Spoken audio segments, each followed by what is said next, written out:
Pooh Shiesty has found himself in a serious situation after being arrested for allegedly kidnapping and robbing Gucci Mane. Charged and arrested include Lontrell Williams Jr., also known as Pooh Shiesty. On April 2nd, 2026, the U.S. Attorney for the Northern District of Texas stepped in front of cameras and brought the entire situation into the spotlight. The focus was on what allegedly took place on January 10th, 2026, inside a music studio in Dallas. It's the only thing I believe in. That's it. Keeping it straight. It's my own. One of the victims was Gucci Mane, whose real name is Roger Davis. The same man who signed Pooh Shiesty stood by him throughout his sentence and even showed public support on Instagram when he was released in October 2025, calling him a real one. On April 1st, 2026, 8 out of 9 defendants were arrested across multiple cities, including Dallas, Memphis, and Nashville. Federal authorities coordinated the operation, taking all of them into custody at the same time. Ryan Rabel, U.S. Attorney for the Northern District of Texas. Thank you for... Pooh Shiesty, Big 30, and even Pooh's own father were all mentioned in the situation. That same day, Gucci Mane went live on Instagram, and what he said, or more importantly, what he refused to say, became the real statement. He acknowledged that the events of January 10th did happen. He didn't deny it, but he made it clear to the public that he was not cooperating with federal authorities or the prosecutors building a case against Pooh Shiesty and the 8 co-defendants. This week, 9 individuals, including well-known musical artists, kidnapped and robbed at gunpoint numerous victims at a music studio in Dallas, Texas. There was no blow-by-blow account of what happened in that studio, no description of a weapon being pulled, no confirmation of any paperwork being signed, and no mention of the Rolexes or jewelry that allegedly went missing.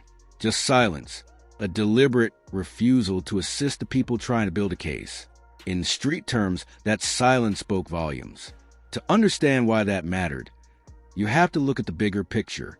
Gucci Mane had been moving differently after serving his own federal sentence.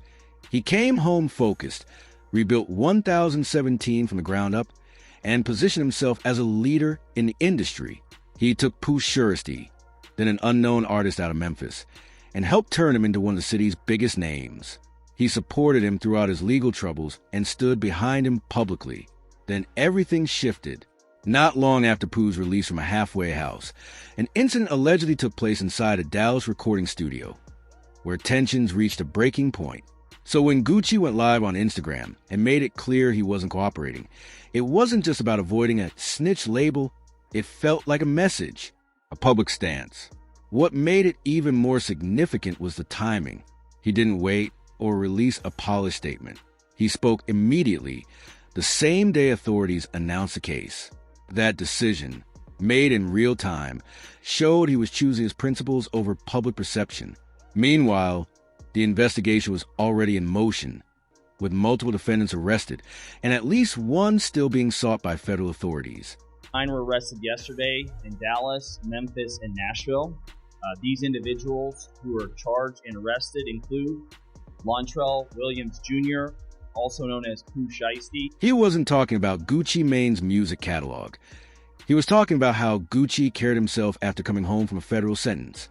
The focus, the discipline, and the complete shift in how he moved. Yeah, I ain't gonna tell nobody, not even police.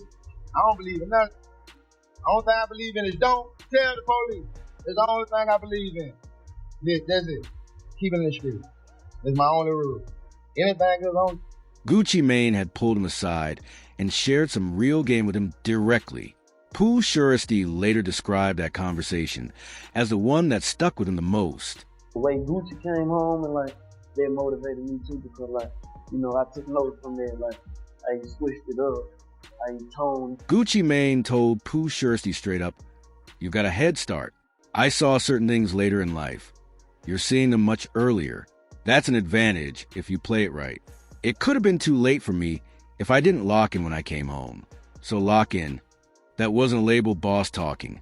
It was an OG investing in someone he truly believed in. Throughout the years Pooh was locked up, from his 2022 sentencing through his early release in 2025, Gucci never fell back. He kept Pooh's name alive within the 1017 label, posting messages of encouragement and support. By late 2024, after reviewing the label performance, Gucci trimmed his roster down to just two key artists, Pooh Shiesty and Fujiano. Everyone else was let go, but Pooh stayed. When Pooh was released from a federal facility in Pennsylvania in October 2025, Gucci welcomed him home publicly on Instagram, calling him a real one and confirming he was still part of 1017. By December 2025, Pooh was already dropping new music under the label, and everything seemed solid on the surface. But behind the scenes, the label had taken major losses. Artists passing away, legal troubles, and prison sentences had weakened the roster. That's why Gucci's decision to stand by Pooh carried so much weight. He was betting the future of 1017 on him. However, beneath it all, tension had been building for years. The real issue wasn't public. It was buried in the details of a contract signed back in 2020, before Pooh had leverage, before the hits, and before the fame.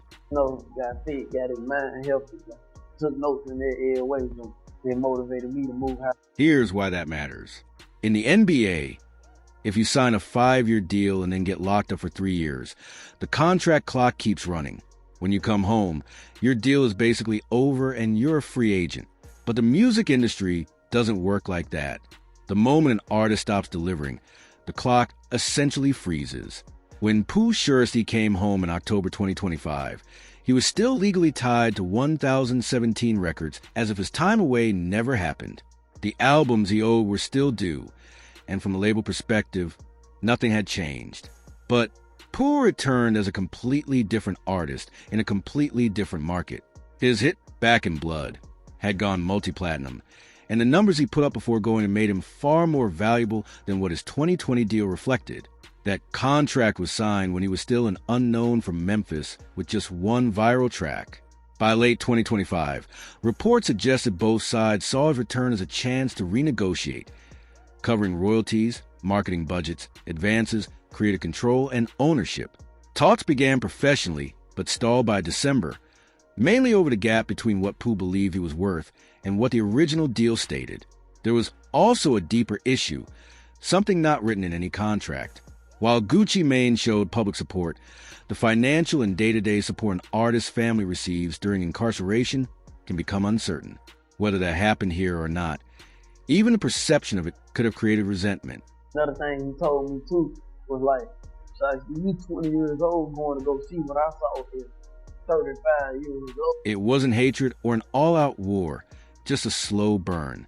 The kind that builds quietly when a man is locked in a cell, counting down the days, feeling like the system he helped build kept moving without him. Then there was the Yo Gotti factor. Some suggested that Gotti, the head of Collective Music Group and a longtime rival of Gucci Mane in the Memphis, Atlanta scene, may have been in Pooh's ear. In fact, Pooh Shiesty himself hinted at this during an interview, where he listed several people who reached out to him while he was incarcerated.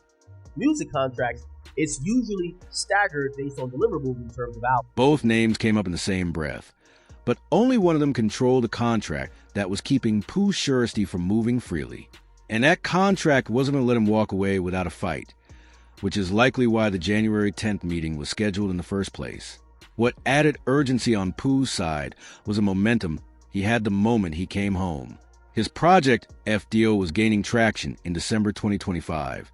The streets were responding and his name hadn't faded.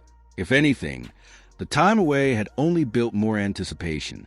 Every stream was a reminder of how much money was on the table, and how much of it was still tied to a deal he signed at just 20 years old. As renegotiation stalled, frustration continued to grow, and the location, Dallas, wasn't random. According to reports, the meeting took place at a studio where Pooh was already based during his home confinement. What looked like neutral ground was actually his territory.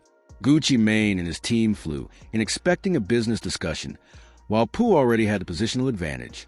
From their perspective, it was a routine meeting, but what allegedly unfolded inside that studio was something far more serious. Authorities later described it as a coordinated situation that escalated beyond a normal negotiation. At a press conference, officials stated that multiple individuals were involved, and within a few months, several suspects had already been taken into custody as the case rapidly developed. Yeah, you get locked up. Essentially, the contract is pulled. Authorities described it as involving 8 co-conspirators. Not a situation that got out of hand in the moment, and not something spontaneous. Instead, it was presented as a coordinated operation, with a group that allegedly traveled from Memphis to Dallas specifically for this purpose. He probably gets out, goes to the halfway house, and he has some resentment for 10 seconds. The victim, allegedly facing a weapon, hesitated to sign. According to the complaint, Pooh Shiesty became agitated before the document was ultimately signed under duress. While Gucci Mane was being forced to sign, the rest of the group was carrying out their own roles.